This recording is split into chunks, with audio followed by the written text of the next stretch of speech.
the Independent Electoral Commission has officially closed its nomination of candidate lists.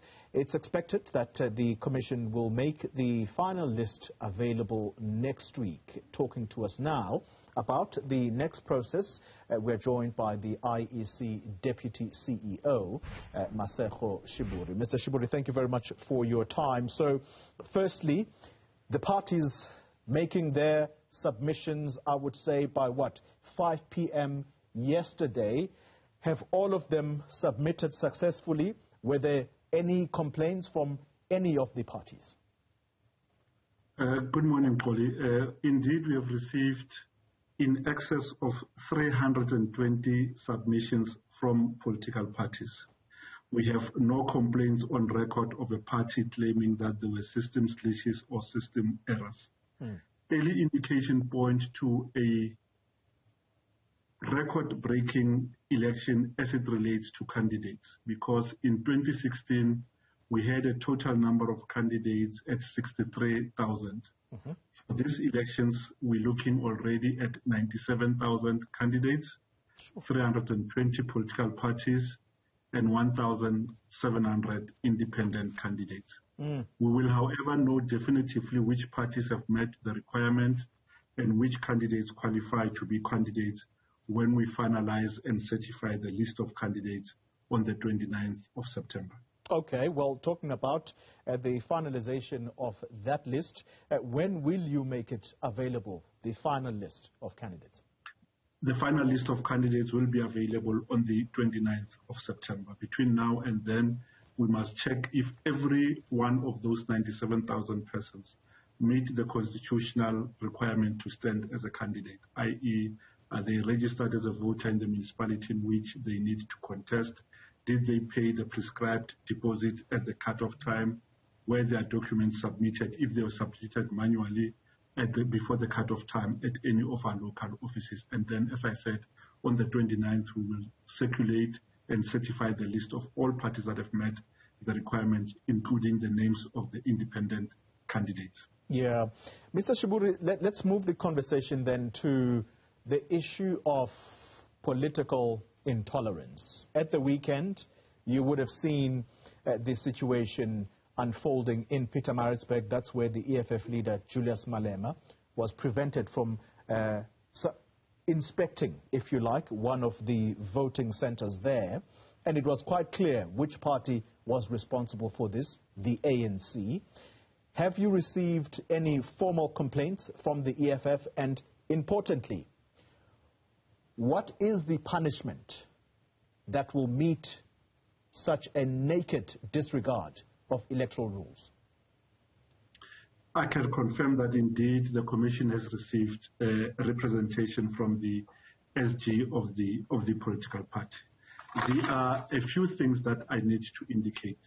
The Electoral Code of Conduct is applicable only from the day on which a proclamation of an election is made, i.e. from Monday the 20th of September, the Code of Conduct would have kicked in to limit certain rights of individuals and parties, but to also trigger consequences for behavior that is inimical to the code. In a seminal judgment of the Supreme Court of Appeal, that court said where there are allegations or infringement of the electoral code, the IEC can investigate those, but it is not authorized to mete out punishment. So in other words, we can investigate those, and where we think that there is a case to be answered, we can refer that matter to the electoral court, and only the electoral court can hand down stiff penalties in terms of the scheme of the electoral law. Some of the punishment that can be meted by the electoral court could be that the party forfeits its deposit, that the party is prohibited from using media to campaign, or that votes cast for that party in a certain voting districts are disregarded and not counted.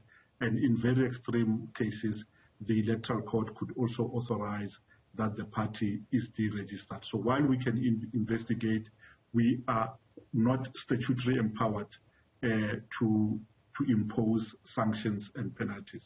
Based on recent history then, how quickly is the Electoral Court able to dispense that punishment? Because if that party is guilty, surely the punishment should be such that it is almost hobbled from participating, or whatever punishment it is going to face, it must be done within that electoral period. Indeed, that is so, and that is why we have a dedicated electoral court which exists to hear only electoral complaints and electoral matters. The court has very easy regulations and rules, so there are no cumbersome rules if you want to make a case out to that court. And as I said, it exists only to deal with electoral offences, so the court can sit anywhere in the country as determined by the chairperson of that court and consider matters. In our experience, the court has been efficient. It deals with matters within a matter of days rather than long rolls that are traditionally the case and experiences in ordinary courts. Finally, it's not only the EFF that would possibly lay a complaint with you. The Democratic Alliance yesterday, the leader of that party in KZN, standing in front of a burnt vehicle that they were apparently using for elections. It was burnt, and that's another form of electoral intolerance. Have you received complaints in that regard? As I speak to you, no, we have not received that complaint. And a point needs to be made that even during the elections, parties still have recourse to other legal remedies. A car being burnt down could also be a criminal offense. It is not necessarily that you must only deal with those offenses in terms of the electoral scheme, because that can easily be a criminal offense, and a party does not need to make an aversion that it was supporters of political party X that caused the damage. That will be investigated in the normal course as a matter of criminal law. But in short, we are yet to receive a complaint from the incident that you referenced. Masego Sheburi, thank you very much for your time, sir. IEC Deputy Chief Electoral Officer.